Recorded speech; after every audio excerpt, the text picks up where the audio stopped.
রসুনের গাছ দেখেছেন? রসুনের গাছ, রসুনের রসুনের গাছ দেখেন, ওষুধ দেওয়ার কারণে গাছগুলো টলটলে ও ঝকঝকে হয়েছে, কিন্তু রোদের কারণে চেহারা একটু খারাপ হয়েছে, পোকা লাগিচ্ছে। দেখছেন ওষুধের কি অবস্থা? এ দেখেন এক বাগু রসুনের চেহারা কি রকম হয়েছে, আর আপনার এই বাগুরের অবস্থা দেখেছেন? পোকা লাগে কি অবস্থা রসুনের। এই দেখেন লালটি কালার হয়ে গেছে, তার মানে এই রসুনের হয়েছে, রোগ ধরা পড়েছে।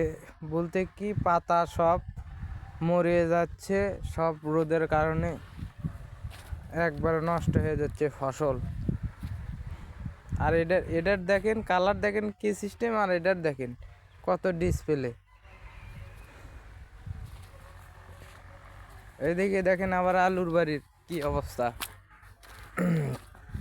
দেখেছেন রসুনের গাছের কি অবস্থা? চারিদিকে রসুন ভালো হয়েছে। এই যে আলুর গাছ দেখছেন, জায়গায় জায়গায় হয়েছে, জায়গায় জায়গায় লালটি মার খেয়েছে। দেখেন এই চাপড়টাই পুরো, দেখছেন কি অবস্থা? এই পুরোটাই লাগানো হয়েছে পেঁয়াজ রসুন। এখন ওষুধ দেওয়ার কারণে এগুলো যদি এখন দুটো ফসল আবার তাও ঘরে তুলতে পারি, সারা তো তোলার বুদ্ধি নেই।